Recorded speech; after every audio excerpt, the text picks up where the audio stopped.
औज़ुबिल्लाहिमिनश्शैतानिर्रजीम बिस्मिल्लाहिर्रहमानिर्रहीम अस्सलातु वस्सलामु अला ख़ातमुन नबिय्यीन। मोहतरम नाज़रीन व सामीन, अस्सलामु अलैकुम रहमतुल्लाह। प्रोग्राम तिब नबवी सल्लल्लाहु अलैहि वसल्लम में मैं हूँ आपका मेज़बान प्रोफेसर हकीम तारिक अहमद। आज हम जिस मौजू पे बात करेंगे वो है डायबिटीज़। डायबिटीज़ एक दुनिया में तेज़ी के साथ फैलता हुआ मर्ज़ है। इसमें मेल फीमेल दोनों ही मुब्तला होते हैं, बल्कि बस कुछ ऐसी फैमिलीज़ भी होती हैं जिनमें कि एक फैमिली डायबिटीज़ आ रही होती है ख़ानदानी तौर के ऊपर, तो उनमें बच्चे भी जो है उनके मुब्तला होते हैं इस मर्ज़ में। सबसे पहले मैं बताऊंगा आपको डायबिटीज़ की इकसाम कितनी है, उसके बाद फिर हम इससे मुतालिक बात करेंगे। इसके कुछ सिम्टम भी आपको बताऊंगा और तिब नबवी सल्लल्लाहु अलैहि वसल्लम की रोशनी में एक बहुत अच्छा नुस्खा भी मैं आप सबकी नज़र करूँगा। डायबिटीज़ की 3 इकसाम है, टाइप 1, टाइप 2 और टाइप 3। टाइप 1 एक ऐसी डायबिटीज़ है, एक ऐसा मर्ज़ है कि इसमें मरीज़ को इंसुलिन पे जाना ही होता है लेना, क्योंकि उसका पैंक्रियाज जिसे हम लबलबा कहते हैं वो इंसुलिन सिक्रीट नहीं कर रहा होता। टाइप 2 जो है उसमें ये होता है कि आपका लबलबा काम तो कर रहा है लेकिन इतनी इंसुलिन वो पैदा नहीं कर पा रहा जो कि आपके ब्लड में ग्लूकोज लेवल को मेंटेन करे। और टाइप 3 डायबिटीज़ है वो अक्सर प्रेगनेंसी के दौरान ख़वातीन को हो जाती है, और ये एक ऐसा मर्ज़ है कि जब डिलीवरी के बाद ख़वातीन ठीक हो जाती हैं। ये कोई इतना ख़तरनाक नहीं है। तो हम आज बात करेंगे टाइप 2 की। टाइप 2 जो है वो डायबिटीज़ अमूमन आपने देखा कि 40 साल से लेके 50 साल तक के लोग अक्सर इसमें मुब्तला हो जाते हैं डायबिटीज़ में। टाइप 2 में होता क्या है कि आपका पैंक्रियास लबलबा ये इंसुलिन हार्मोन जो है वो प्रोड्यूस नहीं कर रहा होता उस मिकदार में जिसमें उसने जो कि आपके ब्लड में ग्लूकोज लेवल को कंट्रोल में रखे। अब मैं ये बताऊंगा कि ये ग्लूकोज आपके ब्लड में बढ़ता कैसे है, कौन सी ऐसी चीज़ें हैं, कौन सी ऐसी ग़िज़ाएँ हैं जो आप लेते हैं जिसकी वजह से आपके ब्लड में ग्लूकोज लेवल बढ़ जाता है। तो इसमें सबसे पहले हम बात करेंगे कार्बोहाइड्रेट्स यानी निशास्ते वाली चीज़ें। बेकरी आइटम आ जाते हैं, इसमें गंदम आ जाती है आपकी, इसमें वाइट शुगर आपकी आ जाती है। तो ये चीज़ें जब आप लेते हैं तो इनसे आपके ब्लड में ग्लूकोज लेवल जो है वो बढ़ना शुरू हो जाता है। अब अल्लाह ताला ने एक बड़ा अच्छा निज़ाम रखा हुआ है कि आपने देखा है कि आप जब खाना खाते हैं, रोटी को अगर आप ले लें, मैं उसकी बात करूं तो जब आप रोटी को लेते हैं तो आप जब उसका निवाला उसको चबाना शुरू करते हैं तो थोड़ी देर बाद आपके मुंह में हल्की सी मिठास आना शुरू होती है।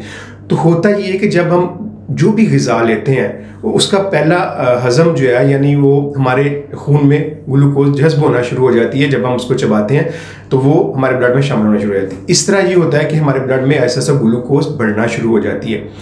अब हमारा ब्लड जो होता है वो हमारी पूरी बॉडी में सर्वाइव करता है। इसी तरह जब ये ब्लड वहाँ से पैंक्रियास से गुजरता है वहाँ पे, तो पैंक्रियास जो है वो वहाँ पे इसको डिटेक्ट करते हैं उसके जो हार्मोन्स कि भाई इस वक्त ब्लड में कितना ग्लूकोज लेवल बढ़ चुका है, तो उसके मुताबिक वो उतने इंसुलिन हार्मोन्स रिलीज करते हैं और आपका ग्लूकोज लेवल जो है ब्लड में मेंटेन हो जाता है, बराबर हो जाता है।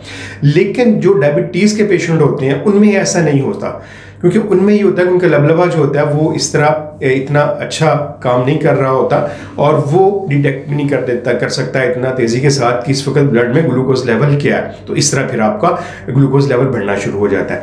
उसमें ये होता है कि फिर आपको ओरल मेडिसिन लेना पड़ती है बाहर से, या इंसुलिन पे जाना पड़ता है।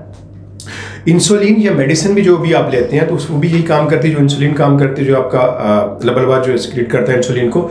इंसुलिन काम इस तरह करती है कि ये ब्लड में ग्लूकोज को 2 जगह पे स्टोर करती है हमारी बॉडी में, एक हमारे मसल्स में और दूसरा हमारे जो है वो लीवर में। तो उज़लात में ये जाती है और उस वहाँ पे स्टोर होती है। अब वक्त ज़रूरत हमारे काम भी आती है। ग्लूकोज का जो होता है लेवल हमारे लिए ब्लड में मेंटेन होना ज़रूरी है, और ये ऐसे ही होता है कि अगर ग्लूकोज लेवल आपका कम हो जाता है शुगर लेवल, तो फिर आप जो वो ज़्यादा ख़तरनाक होता है इसकी हाई होने की बनिस्बत।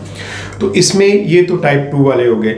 अब टाइप 3 का मैंने आपको ख़वातीन का बता दिया कि वो, तो इसमें आपको सबसे पहले जो ग्लूकोज के पेशेंट हैं, जिनको जो शुगर के पेशेंट हैं, डायबिटीज़ के पेशेंट हैं, उन्हें अपनी डाइट के ऊपर तवज्जो देनी चाहिए, वॉक लेनी चाहिए। वॉक इसका बेहतरीन इलाज है, एक नेचुरल एक इलाज है, कुदरती इलाज है। अब जब वॉक लेते हैं आपके ब्लड में ग्लूकोज लेवल बढ़ा होता है, वो कंज्यूम होना शुरू हो जाती है और आपका ग्लूकोज लेवल नॉर्मल हो जाता है।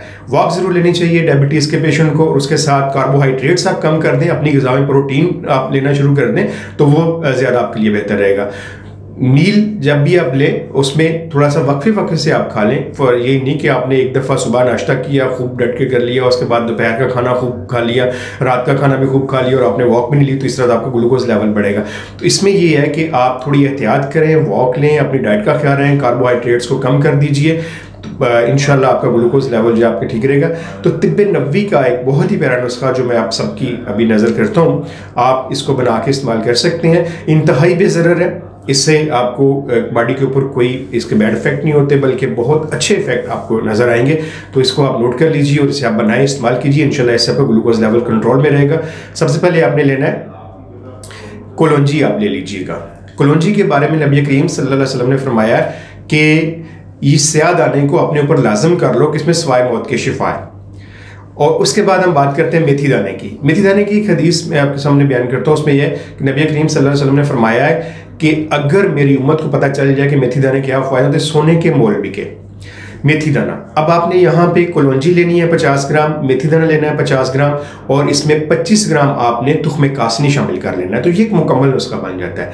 इसको आप पीस भी सकते हैं और इसको साफ़ करके आप जितने भी इसमें तिनके वगैरह हैं या इस टाइप की चीज़ें निकाल के इसको आप मिक्स कर लें तीनों चीज़ों को, और हाफ़ टी स्पून सुबह निहार मुँह और हाफ़ टी स्पून आप रात खाना खाने के बाद ले सकते हैं। अगर आपका ग्लूकोज लेवल फिर भी कंट्रोल में रहा तो आप इसको एक डोज आप दोपहर खाना खाने के बाद भी ले सकते हैं। तो मुझे उम्मीद है कि इंशाल्लाह आप इस नुस्खे को इस्तेमाल करेंगे तो अल्लाह आपको शिफा होगी। मज़ीद मालूमात के लिए आप स्क्रीन पर नंबर चल रहे हैं मेरे, आप इस नंबर पर मुझसे रब्ता कर सकते हैं। अगले प्रोग्राम तक के लिए अपने मेज़बान प्रोफेसर हकीम तारिक अहमद को इजाज़त दीजिए। अल्लाह निगहबान।